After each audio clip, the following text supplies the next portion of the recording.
Salve, torcedor vascaíno! Bom dia! É um prazer estar com você por aqui nesse domingo pela manhã. Um domingo pela manhã de finais de estaduais pelo Brasil e, infelizmente, o Vasco está fora. Temos que nos contentar em conversar sobre aquilo que nos diz respeito.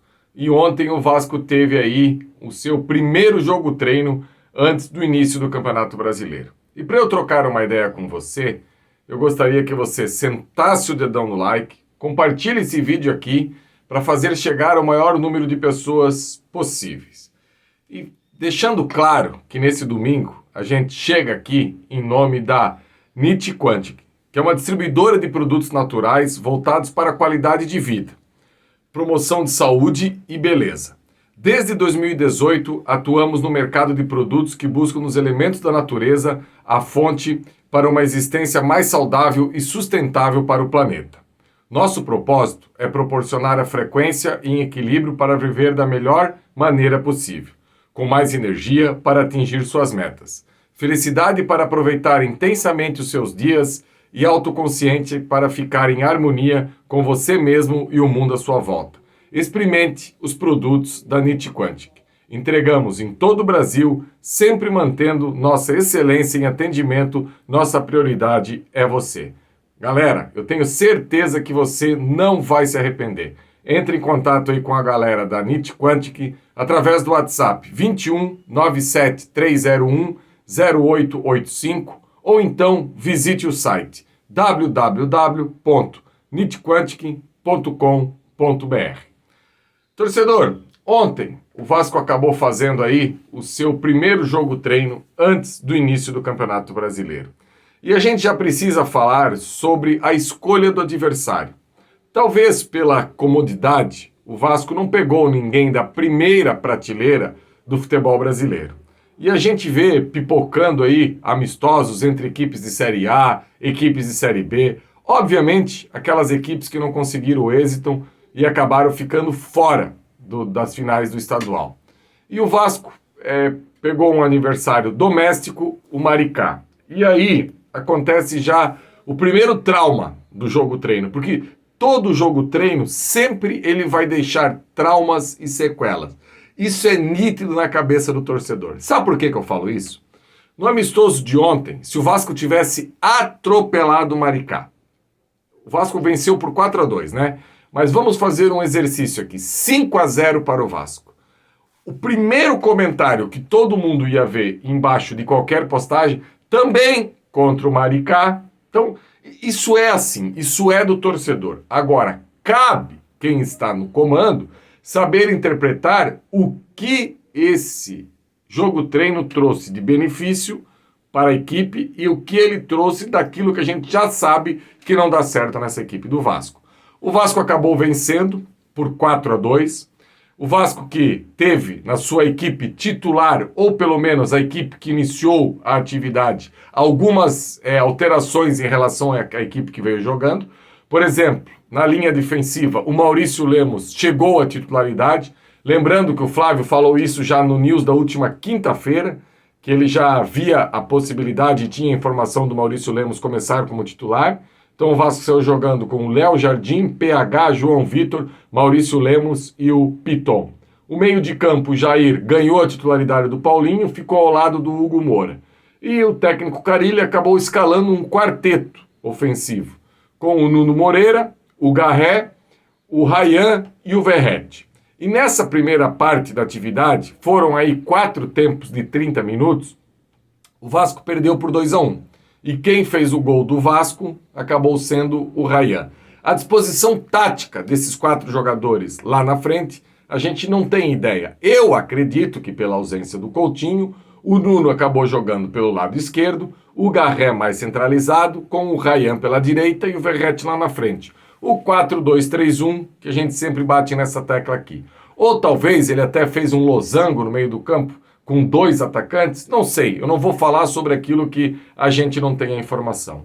E num segundo momento, com uma equipe completamente desfigurada, o Vasco aí acabou fazendo mais 3 gols. Um gol do Souza, um gol do Sforza e um gol do Paulinho. E olha só como é a situação do Vasco.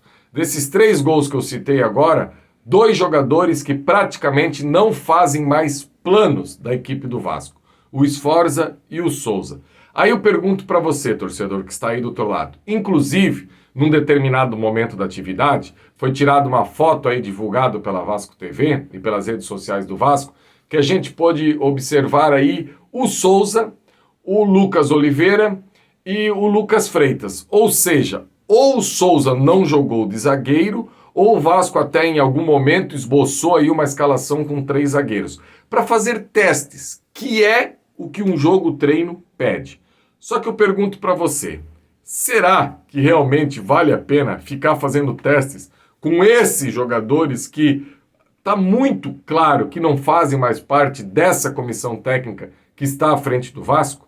Outra coisa, da equipe que saiu jogando, eu fico imaginando e fico fazendo esse exercício. Como que o Vasco pode querer escalar uma equipe para disputar um campeonato brasileiro de Série A, sendo que do meio para frente o Vasco não tem um sequer jogador de velocidade?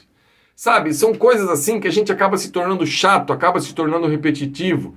É uma equipe que vai ficar com posse, que vai estar com a bola o tempo todo, vai ter essa técnica toda para poder escalar um quarteto ofensivo da maneira que foi escalado no dia de ontem.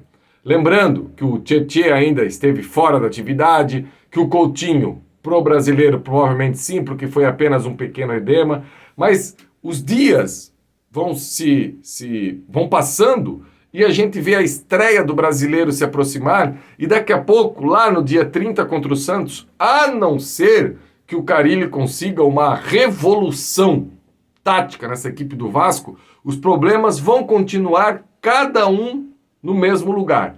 E olha que eu sou extremamente otimista. Quem me acompanha aqui no canal sabe que eu não gosto de fazer previsões negativas. Mas diante daquilo que a gente pôde ter de informação do jogo treino de ontem, é claro que os problemas continuam ali, intactos. O Vasco continua sem volantes rápidos de mobilidade, o Vasco continua sem beiradas, o Vasco continua sem uma alternativa ao Verratti no comando de ataque. Enfim, os mesmos problemas que vêm acompanhando o Vasco há um bom tempo. E isso acaba nos deixando bastante preocupado. E o jogo treino contra equipes dessa envergadura como é o Maricá, com todo o respeito do mundo ao Maricá, sempre são arapucas.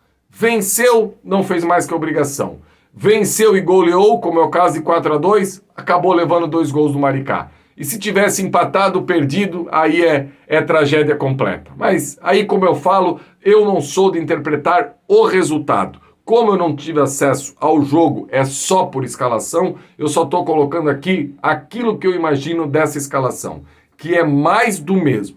Enquanto a gente não conseguir ter no mercado sucesso para buscar esses jogadores, e pode ser até na janela agora interna que a gente vai ter, a gente precisa desse tipo de jogador. Já que não dá para buscar lá de fora, que aqui dentro o Vasco possa fazer algo de criação, de criatividade, perdão. Tenha criatividade para buscar esse jogador. Porque talvez em outros elencos tem lacunas que a gente tem para tentar fazer algo diferente e mudar essa equipe.